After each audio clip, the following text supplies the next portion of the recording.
रविवार स्कूल में हम छोटे बच्चों को पढ़ाते हैं, यदि आप अपने हृदय में आनंद चाहते हैं तो दूसरों को, स्वयं को भी आनंद दीजिए। यही क्रम है, लेकिन वास्तविक आनंद तो यीशु को और दूसरों को प्रथम स्थान पर रखना और स्वयं को भूल जाना है।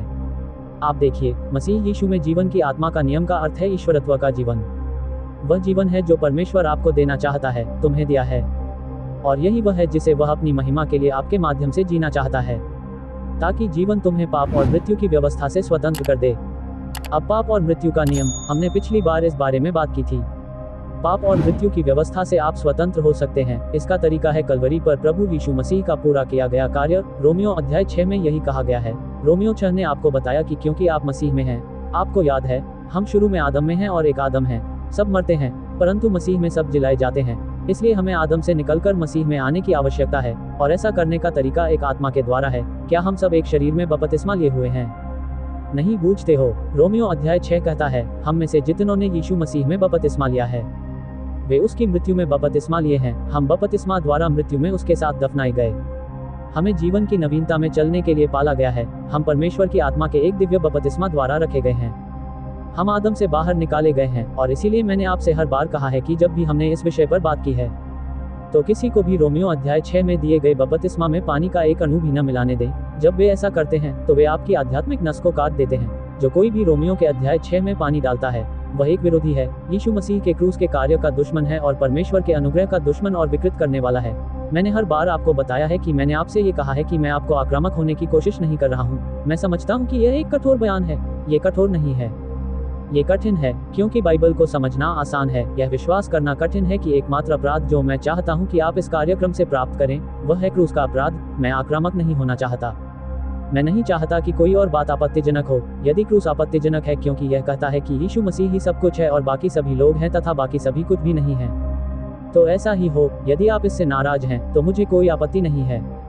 नाराज हो जाए, लेकिन क्रॉस के कारण नाराज हो जाओ, लेकिन दोस्तों, किसी को मत दो। आप इसे आसानी से समझ सकते हैं। रोमियो 6:3, तुम नहीं जानते कि हम में से जितनों ने यीशु मसीह में बपतिस्मा लिया है, इसका पानी में बपतिस्मा नहीं हुआ है। आपको इस पद को एक सांप्रदायिक सिद्धांत में बदलना होगा। आप कहते हैं, लेकिन मेरी धार्मिक परंपरा, मुझे परवाह नहीं है। आप अपनी धार्मिक परंपरा पर विश्वास कर सकते हैं। जब आप ऐसा करें तो यह न कहें कि आप रोमियो 6:3 में विश्वास करते हैं। आप कहेंगे, अच्छा भाई रिक, क्यों?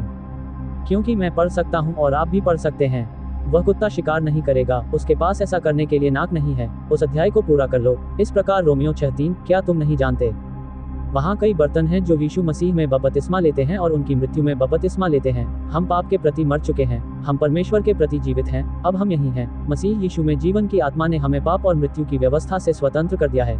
व्यवस्था, प्रणाली, प्रदर्शन आधारित स्वीकृति कार्यक्रम यहाँ पर है। उपहार कार्यक्रम यहाँ पर है। जितने लोग परमेश्वर की आत्मा के नेतृत्व में हैं, वे वहाँ उस प्रणाली के तहत काम नहीं करेंगे, वे इस प्रणाली के तहत काम करेंगे। गलातियों अध्याय 5 पद 18। देखो, एक वस्तुपरक मानक है जो परमेश्वर आपको ये जानने के लिए देता है कि आप आत्मिक रूप से कहाँ हैं।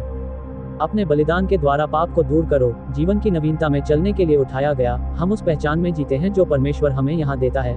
हम विश्वास के द्वारा उसमें जीते हैं और फिर हम इसे अपने जीवन के विवरणों में लागू करते हैं जब हम परमेश्वर के वचन के आज्ञाकारिता में चलते हैं। मैंने पिछली बार आपसे कहा था कि जब आप पाप करेंगे तो आपको पाप का जवाब देना होगा। यदि आप व्यवस्था के माध्यम से जवाब देते हैं तो आप क्या करेंगे? आप पुनः बेहतर प्रदर्शन करने का प्रयास करके प्रतिक्रिया देते हैं, और इससे और अधिक असफलता ही आएगी। अनुग्रह के अंतर्गत, यदि आप पाप करते हैं तो आपको उस पाप का प्रत्युत्तर देना होगा। कैसे? विश्वास में जीवन जीने के द्वारा, उस पर दृष्टि रखने के द्वारा और उस पहचान में जीवन जीने के द्वारा जो परमेश्वर आपको मसीह में देता है। और इससे आपको क्या पता चलता है? उसने पाप को दूर कर दिया है। तो फिर आप पाप के साथ क्या करने जा रहे हैं? क्या आप अपने जीवन में पाप करते हैं? आप कहेंगे, यही वह पाप है जिसके लिए मसीह मरा, अभक्ति और सांसारिकता का इनकार किया। क्रूस हमें सिखाता है कि परमेश्वर का अनुग्रह क्या लाता है। उद्धार सब मनुष्यों को दिखाई दिया है और हमें शिक्षा देता है। क्रूस आपको क्या सिखाता है? हमें अधर्म और सांसारिक वासना का इनकार करना चाहिए। क्या?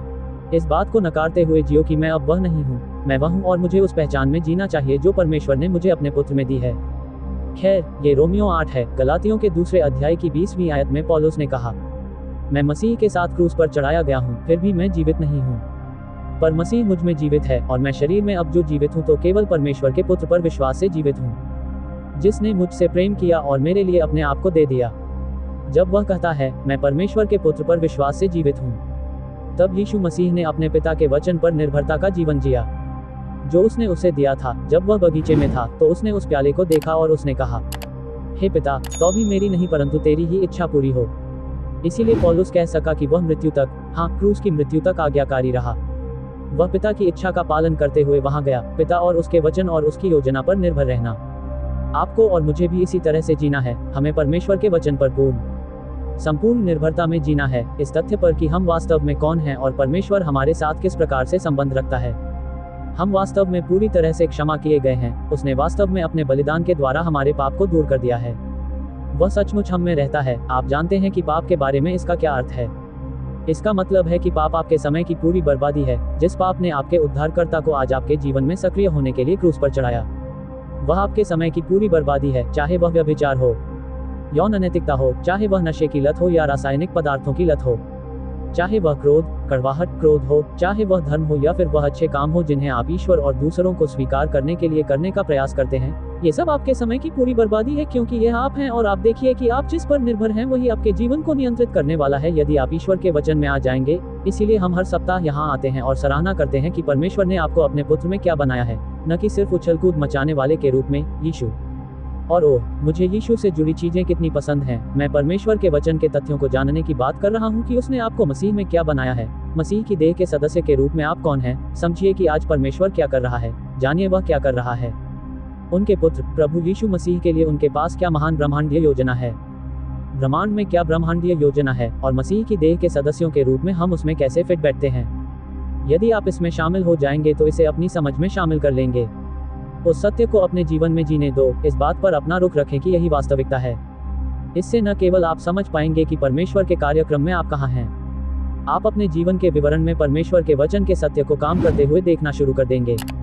क्योंकि यदि आप अपने जीवन में परमेश्वर की इच्छा पूरी करना चाहते हैं तो बस ये पता लगा लें, परमेश्वर के वचन से पता लगाए कि वह क्या कर रहा है, और फिर विश्वास के साथ ऐसा करो और तुम ऐसा करते रहोगे और तुम अपने जीवन में परिवर्तन होते देखोगे। ऐसा इसलिए नहीं कि आपने बहुत सारे नियम और व्यवस्था बना लिए हैं, बल्कि आप इस संसार के अनुरूप नहीं बनेंगे, बल्कि आपके मन के नवीकरण के द्वारा आप परिवर्तित हो जाएंगे। अपने जीवन के विवरण के बारे में परमेश्वर की तरह सोचें और आप मसीह के प्रेम से प्रेरित होंगे, उस जीवन से जो यीशु मसीह ने आपको दिया, जो परमेश्वर ने आपको अपने पुत्र में दिया, और उसका महान प्रेम, उसकी महान दया और उसका अनुग्रह जो आपके लिए प्रचुर और मुफ्त है। मैं आपके लिए वह आनंद, आपके लिए वह विजय चाहता हूँ। इसीलिए हम हर सप्ताह यहाँ आते हैं। अगली बार हम यहाँ फिर मिलेंगे।